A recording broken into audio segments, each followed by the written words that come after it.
Yo, what is going on, everybody? This is Solar Gaming here, coming at you guys with another video. This one's a little bit different.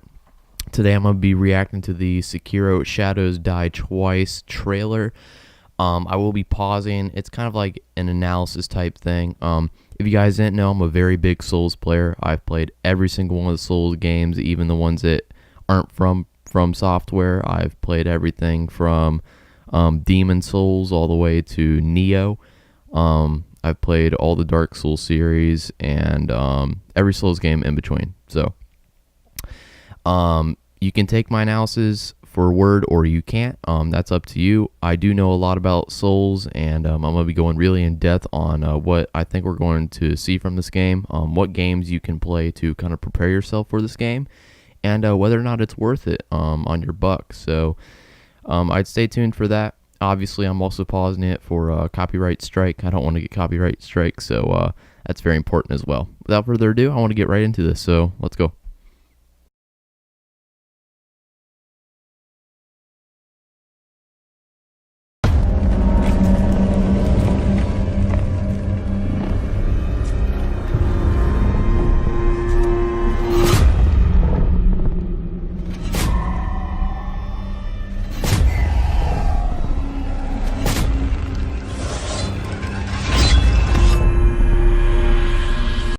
All right, so right off the bat, a few things that I've seen so far. The weaponry that's being used in this game, if you haven't obviously seen already, is Japanese samurai type based weapons, which the only Souls game that we've seen a familiar type to that has been Neo. I've seen katanas already, uchi katanas. I've also seen, I think, on the E3 trailer, I did see Kusarigama. So this game is very similar to Neo so far on the basis of weaponry, which is actually kind of weird because this is from Software and not Ninja. But a few key notes here. This arena, I get a lot of vibes of Gehrman from Bloodborne, this picture that we're seeing right here. You got the moon in the background, you know, the white feathery flowers. If you haven't seen Gehrman from Bloodborne, it's a really unique fight. Very touching to the heart for a lot of Souls player. Very unique. I'm getting a lot of feels from that. So far, we're getting kind of a crossbreed from a Bloodborne / Neo type game. Let's continue on and see what else we got. So you're awake. Looks like death is not your fate. Just yet.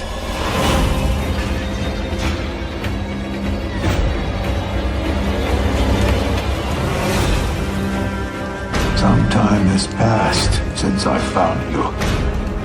Your master still lives. They'll soon make use of his bloodline. The limb you have lost will give way to something more. Okay, so gonna pause it again here. This is kind of important on the 15 seconds that I just showed there. A couple things I want to talk about. We did see kind of more of the Dark Souls and Bloodborne type mechanics there. As you saw the player opening the door, it's a lot more of a Dark Souls boss entrance and a Neo type, and we can kind of see that he's probably gonna be immune from damage there. It looks exactly like the Souls type door opening, not so much Neo. So do look forward to that. Another thing I want to touch on, it's From Software and Activision this time. So as you guys know, on my channel, I'm not a huge fan of Activision. They've done a lot of terrible things in the past, and recently they did just get dropped from Bungie, which is pretty exciting. But I'm not completely too sure how involved they are with this game. Hopefully not too much. So look out for that. Activision does some sneaky things, so thankfully From Software is pretty strict on not having microtransactions in their game, so hopefully they don't go that route. If they do, that's kind of unfortunate, but it's whatever. It's still going to be a great game in my opinion.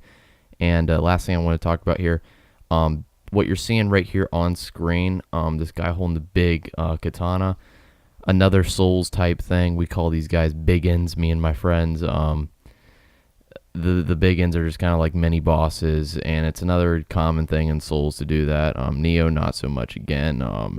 Neo's more just complete ads. This one's going to have a lot of mini bosses in each area that you're going to see frequently pop up, and they're all going to be samurai related. So I think this is really cool. This is kind of like the big sumo wrestler type samurai version that they're taking on here. So I think that's really cool. Let's carry on. Useful.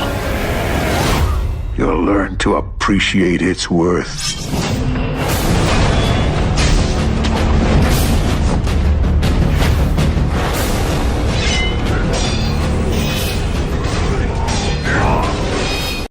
Again, gonna have to pause it here. A few interesting things that I just saw right there in that short clip. I know I just got done splitting up another part of the clip, but have to make a couple remarks on a few things I just saw. One really interesting thing that's being introduced in this Souls game that has not been introduced in any of the other Souls games is an aerial type movement. As you guys saw, the character was like roping onto a branch or something like that. That's going to be huge, a huge change for the Souls series. This could mean a lot of things. Maybe aerial, drop in, riposte. A lot of stuff like that could be introduced in the PvP realm. So I'm not too clear on what's going to happen in that portion yet. Again, I only saw 2 short clips of him jumping, so maybe it's very limited. Maybe you can't do anything in the middle of the jump. I guess we'll see. Another interesting thing I saw was the attack damage symbol. Very Neo-like. You guys saw it pop up in the color of red. I really like that. It's very robust and unique. We don't see that in the Soul series. You don't see any numbers or anything. You just see their health bar dropping. I think you guys are going to like this a lot more. If you haven't played Neo, it's very fantastic in that approach of showing your damage numbers and very unique colors and forms. So the Japanese symbols popping up in a form of damage, I think that's cool as hell, and I think you guys will too. Last thing I saw was this. This is, oh my god. I am so pumped for what you guys are seeing on screen right now. You're telling me we're going to have hats as shields, bro? I am so hyped for this game, bro. If you guys aren't, then obviously you need to get a little bit more into the Souls games, because that right there is insane. I'm not really too sure how the hat shield thing's going to perform in game. Looks like it's doing some pretty good blockage damage there, so I'm pretty excited for that, but I'm done talking for now. Let's get right back into this.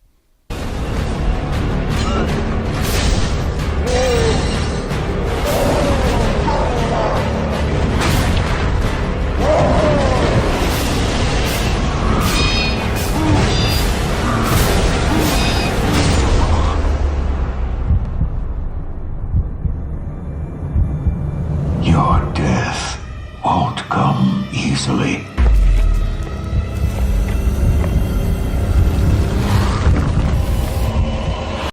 Okay, so what you just saw might be the single most important thing about this game.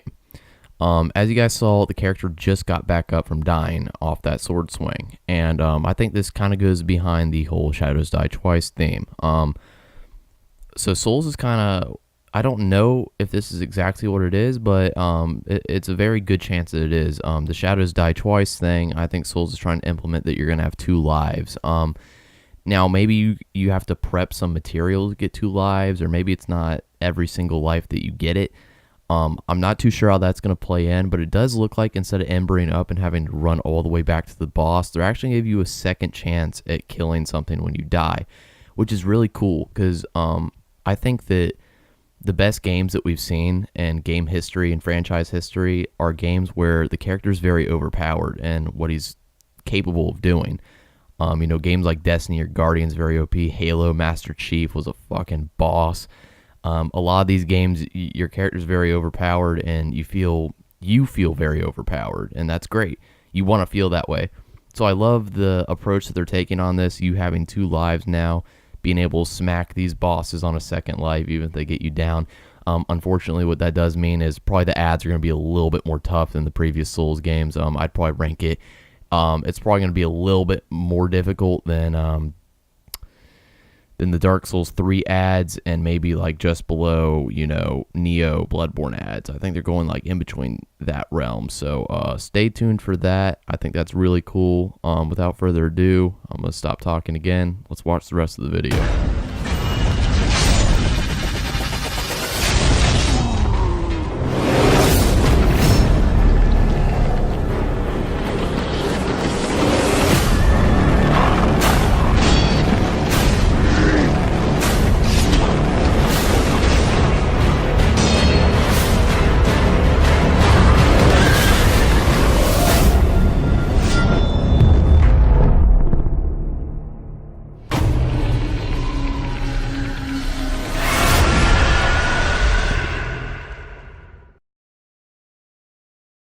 Okay, so surprisingly enough, I did catch a few things there on that last clip. If you guys did see the beginning of the clip, the Suma Katana guy that we've seen throughout the trailer was kind of kneeled down, and the character actually climbed up on his shoulders, stabbed him in the back of the head, and did a flip somersault like off the top of his head as like a finishing move.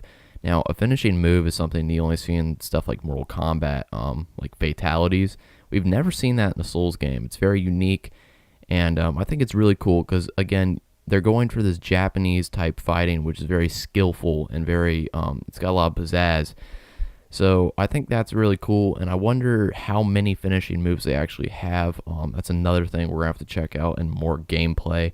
The other thing I saw was the guy with the rope, again, doing more things with that rope. He attached himself to the guy on that horse, which is a new ad. We're going to see a lot of new ads in this game.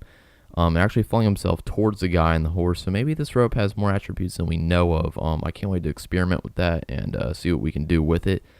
The only other thing that I saw was maybe a little bit of parry action. I saw the guy kind of block the dude with his katana and staggered him for a second, although I'm not sure if it was a parry, a riposte.